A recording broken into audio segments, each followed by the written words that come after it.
Hello student, आपण पाठीमागच्या पिरियडला सीपीयूचे functions बघितलेले आहेत. त्याच्यानंतर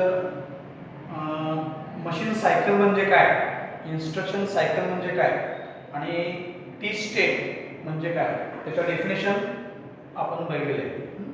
next lecture we have seen pins diagram for 8085 microprocessor.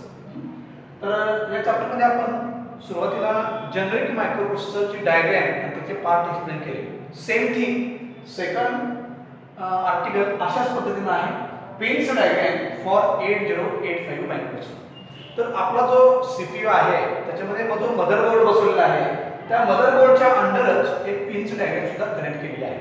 तर हे प्रत्येक पिनचं वर्किंग काय आहे, ज्यावेळेस आपण डेटा कॉम्प्युटरला सप्लाय करतो त्यावेळेस कोणती पिन्स काय काम करते किंवा काय वर्किंग करते किंवा त्याचं कार्य काय आहे हे आपण डिटेलमध्ये या पिन्स डायग्राममध्ये आपल्याला बघायचे. तर बघा क्वेश्चन विचारतात परीक्षेमध्ये, draw a net level diagram, draw a net level pins diagram for 8085 microprocessor, explain it parts किंवा एक्सप्लेन द फॉलोइंग पार्ट्स असं सुद्धा क्वेश्चन परीक्षेमध्ये विचारतात. ओनली डायग्राम सुद्धा 3 मार्कासाठी विचारतात किंवा डायग्रामचे काय पार्ट्स असतील ते सुद्धा 3 मार्कासाठी एक्सप्लेन करायला विचारतात. तर बघा, in pins diagram of 8085 microprocessor has following parts. First part address bus, second part multiplexed data oblique address bus, diagram चा third part control and status signal, diagram चा fourth part power supply and clock frequency, diagram चा fifth part external initiator signal, and diagram चा last part serial IO ports, that is input port आणि output ports. तर अशा पद्धतीने 6 part मध्ये ही diagram विभागली गेली आहे. One by one. First part address bus. तर बघा A8 to A15, तर असे 8 ऍड्रेस बस किंवा A म्हणजे ऍड्रेस कनेक्ट केले आहे. त्याच्यासाठी डेटाचं रूपांतर तो ऍड्रेस मध्ये करतो, म्हणून ऍड्रेस बसच्या काही पिन्स आहेत त्या पिन्स डायग्राम मध्ये कनेक्ट केलेल्या आहेत. आणि बस म्हणजे वाहून नेण्याचं ठिकाण. एका पॉइंट पासून दुसऱ्या पॉइंट कडे जो डेटा ट्रान्सफर केला जातो त्याला आपण काय म्हणतो, बस सेक्शन. तर बघा address bus is 8 signal lines having A8 to A15. This address bus is to store the 8-bit address. This address bus is unidirectional because data flow from one direction only. And last point you sometime, the address bus is used to store the address. अच्छा, तर हे 4 point किती बिटचा आहे, तो 8 बिटचा आहे, unidirectional आहे आणि 8 सिग्नल्स लाईनच्या मध्ये पुट केलेले आहे आणि त्याचा यूज काय, टू स्टोअर द ऍड्रेस. डेटाचं रूपांतर ज्यावेळेस ऍड्रेस मध्ये केलं जातं त्यावेळेस तो ऍड्रेस बस त्याचं जे रूपांतर केलेलं आहे किंवा ट्रान्सफर केलेला जो डेटा आहे तो स्टोअर करून ठेवण्याचं काम ऍड्रेस बस करतो. डायग्रामचा second part data oblique address bus. तर हा सुद्धा AD0 to AD7 कनेक्ट केलेला आहे. आता A म्हणजे ऍड्रेस, D म्हणजे डेटा, 0 to 7 हा सुद्धा 8 बिटचा आहे. तर बघा multiplexed data oblique address bus. The multiplexed data oblique address bus is 8 signal lines having AD0 to AD7. This bus is bidirectional because the data flow in both direction only. Okay, this data oblique address bus is 8-bit data oblique address bus. Okay, and last point, the data oblique address bus is used to sending and transfer the data, to sending and functioning the data on a data bus. आता जो data आहे त्याचं रूपांतर address मध्ये करणे आणि त्याचं functions मध्ये त्याचे जे कार्य आहे ते वर्किंग आहे ते वर्किंग करून डेटा पुढे ऍड्रेसला सप्लाय करण्याचं काम multiplexed data oblique address bus करतो. डायग्रामचा third part control and status signal. Control and status signal त्याच्यामध्ये काय पिन्स दिसतात तुम्हाला, 4 ते 5 पिन्स आहेत. पहिली पिन आपण त्याच्यामध्ये घेऊया ALE.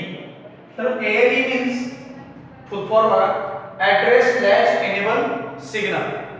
This signals is positive going pulse generated signals, म्हणजे ज्यावेळेस सप्लाय चालू असतो त्यावेळेस हे सिग्नल्स काम करते. आणि this signal is used in to separate the address bits, जे छोटे छोटे बिट्स आहेत 0 1 चे ते सेपरेट करण्याचं काम ॲड्रेस लॅच एनेबल सिग्नल करतो. दुसरी पिन आहे याच्यामध्ये RD bar. RD means read control signal. This signal indicates to selected input output और मेमरी ऑपरेशन्स. तर मेमरी मधले जे ऑपरेशन्स आहेत तो रीड करण्याचं काम हे आरडी बार सिग्नल करतो.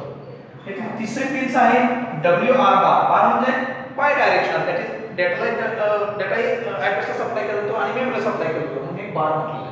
WR means write control signal. This signal indicates to transfer the data and return to the selected memory. जो डेटा कॉम्प्युटर मध्ये आलेला आहे तो त्याच्या मेमरी मध्ये राईट करण्याचं काम WR सिग्नल करतो. लक्षात आहे? डायग्रामचा next part input and output signal 4 pins आहे. IO dash memory bar, that is input output or memory bar signal. This is a status control signal.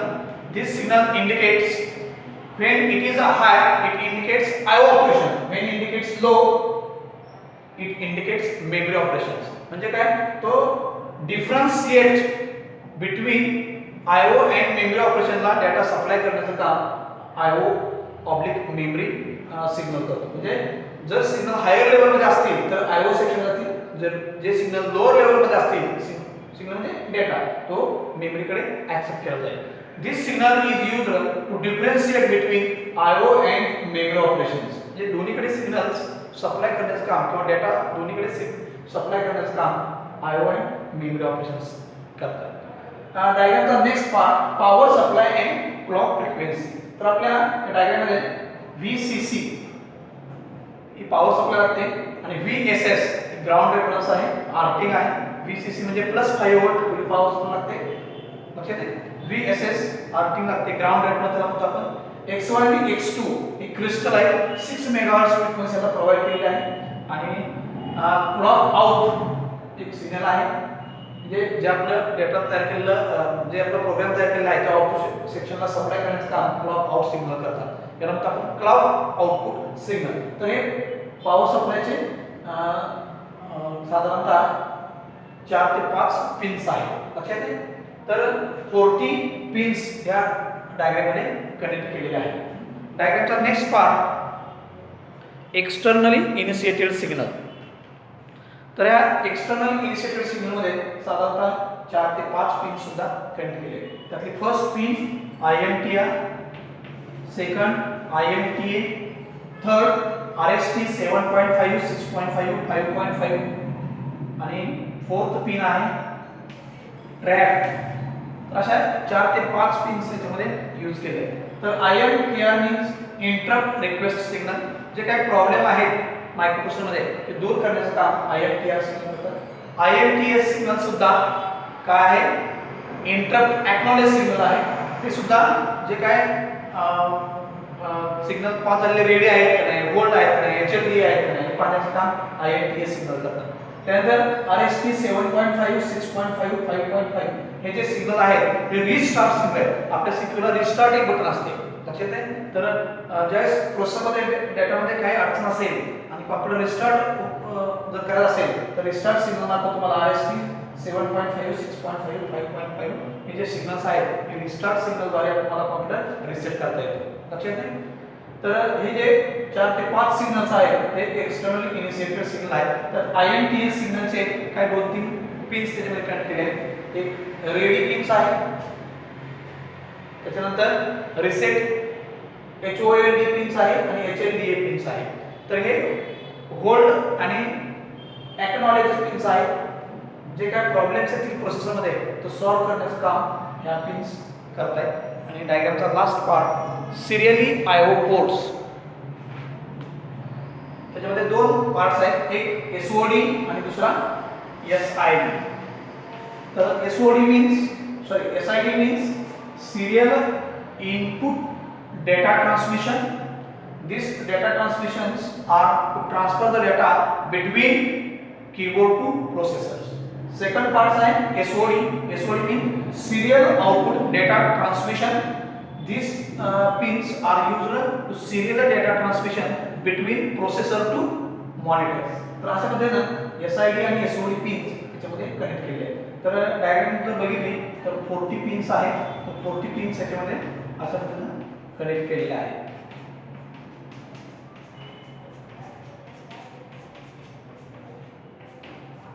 या वन साइडला 20 पिन्स आहेत आणि अनदर साइडला 20 पिन्स आहेत.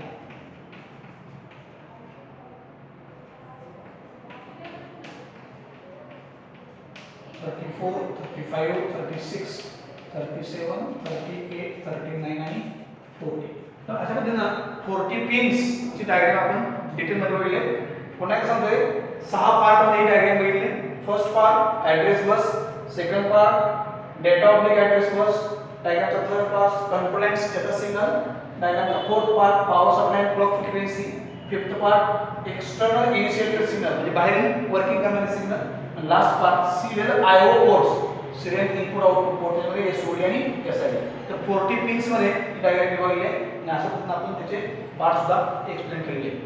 तर या चॅप्टर मध्ये आपण जनरिक मायक्रोप्रोसेसर म्हणजे काय त्याचे पार्ट एक्सप्लेन केले.